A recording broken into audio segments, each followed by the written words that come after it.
Hello everybody, today we're going to teach you how to paint this Chaos Space Marine Heldrake using Minitaire paint sets and ghost tint.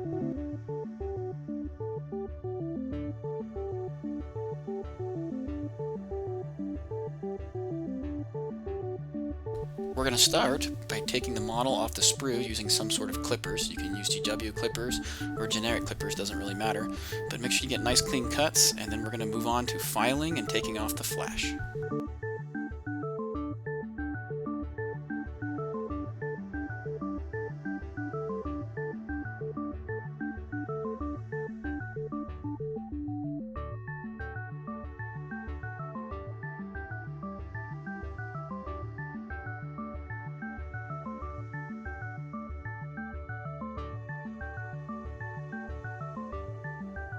Once we have the model off the sprue, we need to take some sort of modeling file or a fine file and file off all the little nubs and the edges that catch.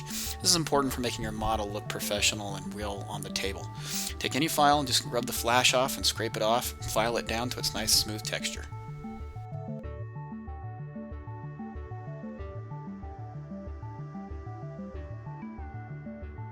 Before we begin airbrushing, you're going to need a few things. You're going to need some sort of mask to protect yourself in a well-ventilated area like this one. You're also going to need some rubber gloves. You can get these items at your hardware store or local discount store for pretty cheap. Next, once we've got all the model pieces filed down and ready to go and off the sprue, we're going to take the Minitaire Paint Raven Black and we're going to put it in our airbrush and we're going to prime the entire model with that color so that everything is nice and even with a coat of black.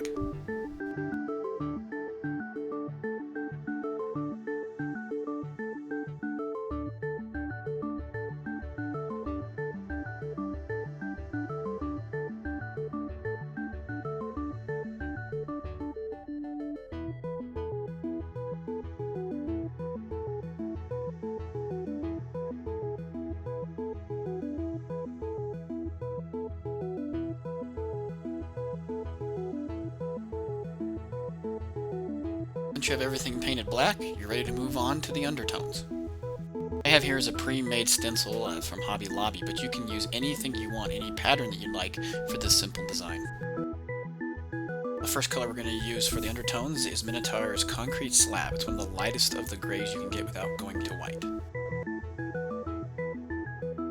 We're going to take our template and we're going to position certain pieces of the template, whatever you wish, over the wings and the rest of the bodies that's not biological.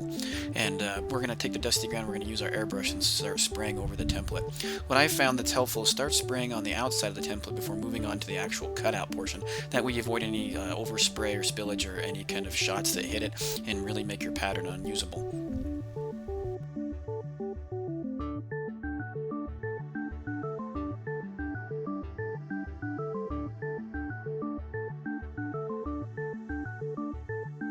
There is no specific pattern here, it's whatever you'd like, no method to your madness. So whatever you feel that you think will look good on the undertones and your personal tastes.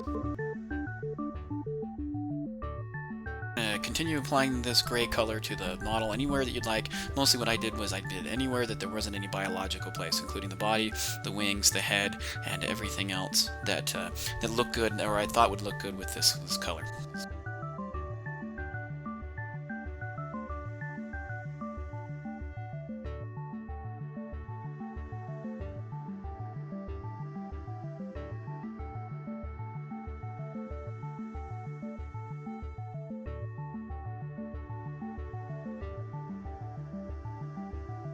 At this point we've got everything painted with our first undertones of gray, so what we're going to do is we're going to use our first ghost tint. We're going to take Minitaure's Ghost Tint Purple, and we're going to put it on our airbrush and spray the entire model and cover the entire surface.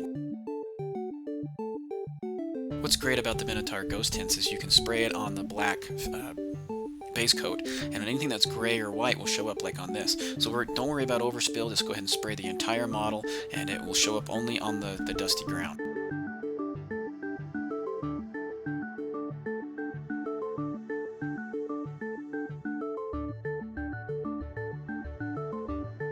At this point I find it important to protect your first undercoat, so you spray your entire model with something like a satin coat or a gloss coat, whatever you choose, whatever you like to see. Then we're going to go back to the Minitaire paint line. We're going to use concrete slab this time, the next gray up, and we're going to use our second set of undertones. You're going to use the template, and just like the technique you used in part 1, you're going to use the exact same thing, spraying over top of the purple with your concrete slab.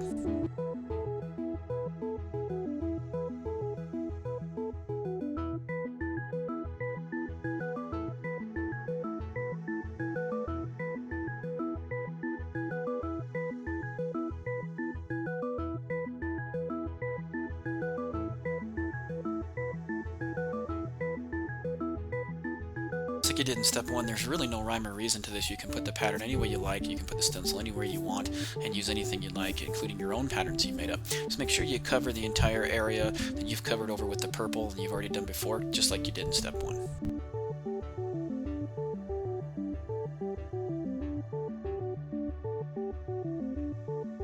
Next, we're going to use the next ghost tint, which is Minotaur Ghost Tint Blue, and you're going to do the exact same thing you did in step 1, this time spraying the entire surface that you just went over, covering all of the concrete slab, and it will also start to change the undertones that you first did to different colors. So it's important to kind of experiment with these ghost tints because you can really come up with some cool mix and match colors.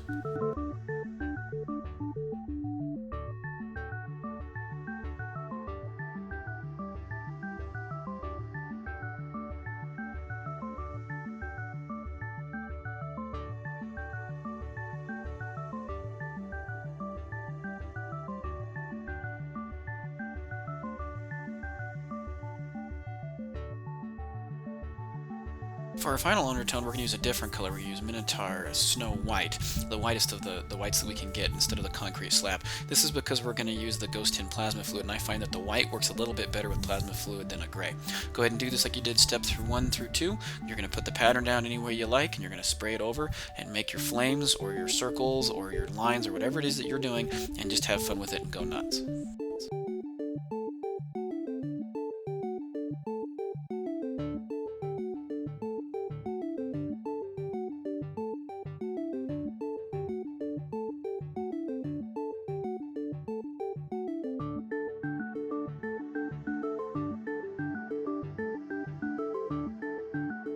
I found with the Snow White that in my airbrush it didn't quite come out as clean as I wanted to. It kind of sputtered and shot out. I cleaned my airbrush several times to try to get this, and I think it's just the mixture of paint, and I was kind of worried that I got a little bit of overspray. But in the end, when I used the ghost tint plasma fluid, it actually turned out pretty cool. So even if you make little mistakes like that, when you put the ghost tint over them, you may come up with an interesting fade effect.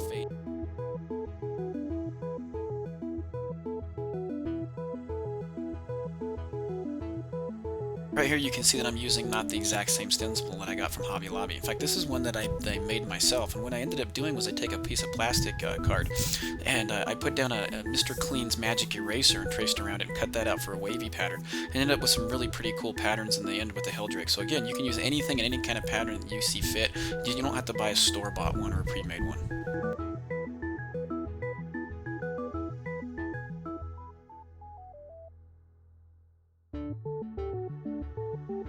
Alright, finally we're going to use Minotaur's Ghost Tint Plasma Fluid, and again, just like every other time, you're going to take it and spray it over every single piece that you've already painted that has the Snow White effect on it.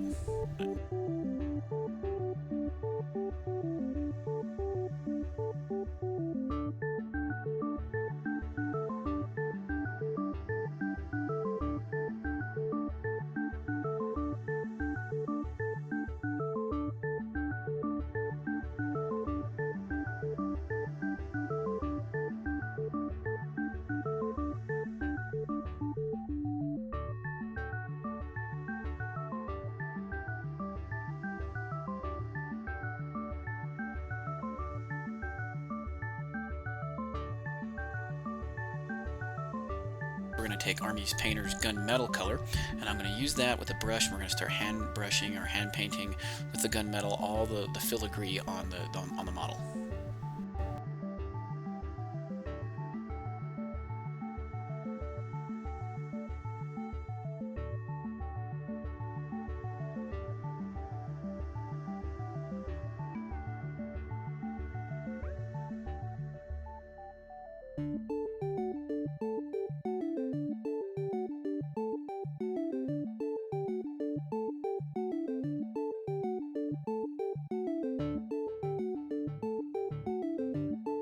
sure in between steps to coat your colors with a matte varnish or a satin finish or anything like that, or a gloss coat. If you make a mistake at this point with your hand painting, you can always wipe it off with alcohol and start over. It's important to protect each and every level when you do this, especially with the ghost tints so they don't bleed through.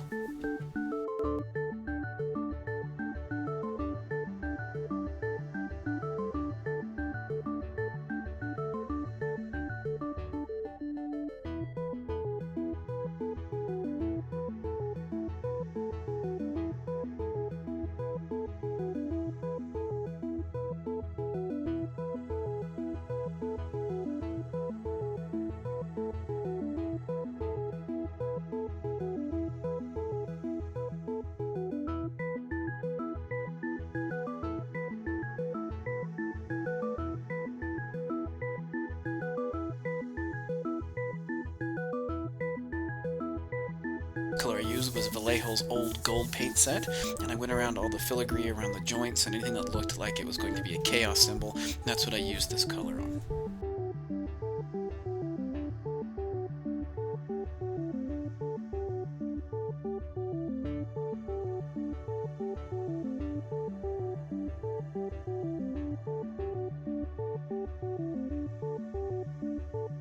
Once you have all your ghost tints on and your undertones along with your filigree painted, your model should look something like this. To paint the flamer, I used Minotaur's rugged skin for the flesh area, and then also Minotaur's GunAlloy for the actual flamer itself. When I got everything all nice and neat the way I wanted it to, I went over with a highlight of Army Painter's Barbarian Flesh.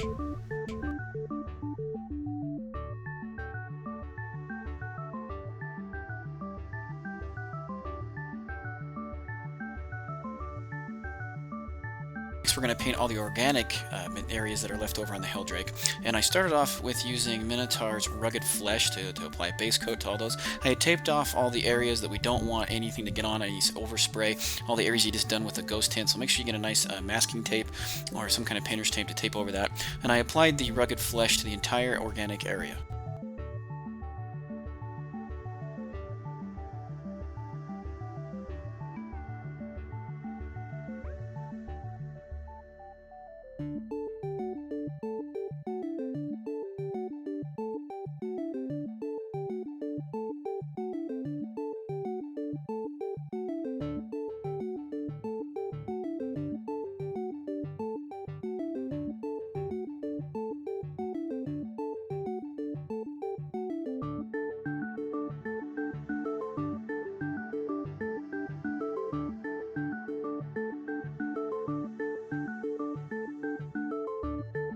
It was dry, I moved up to the next color in line, which is Minotaur's Rotten Wood.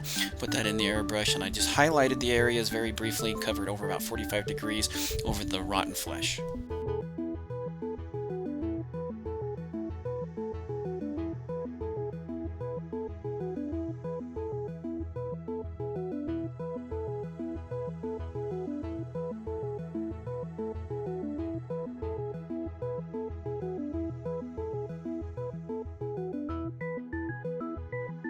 Finally, we're going to take Minotaur's Mummy and just barely highlight what you just done. Just kind of go over just a little bit, just give it a little bit of texture, kind of do a little bit of blending in there to give it a little bit of a bright highlight.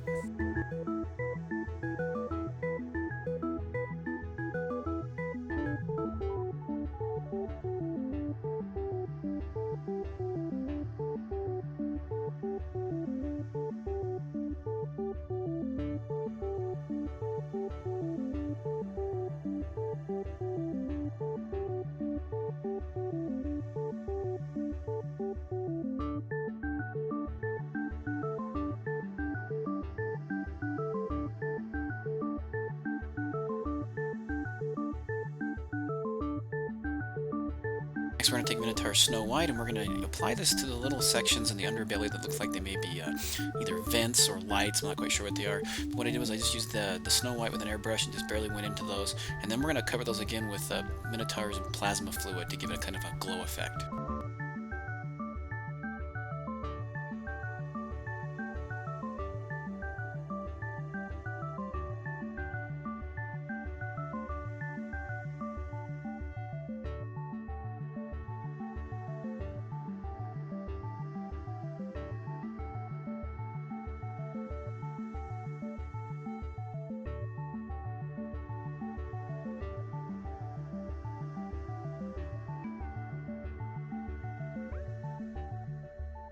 We are applying the Minotaur Plasma Fluid Ghost Tint to the white areas that we just did to get you that nice little glow effect. You know, in this case, a little bit of overspray kind of did me a little bit of good. It looks like the light is bleeding out onto the body.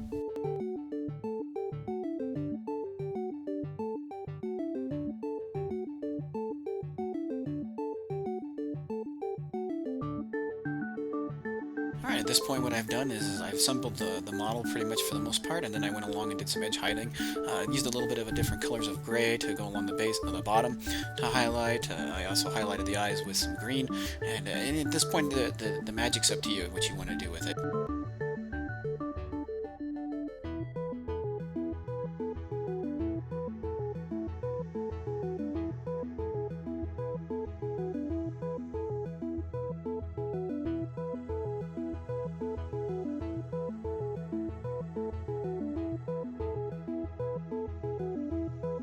Here's what the model looks like when you're all done. I added a few little bits and pieces here, highlighted some stuff, added a little bit of Balthazar Gold to that, and in the links below I've placed a list of all the paints that I've used and any other suggestions you may have.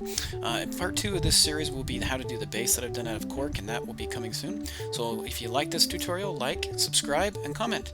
Thank you. And from all of us from 40K Amateur Hour, have a great day.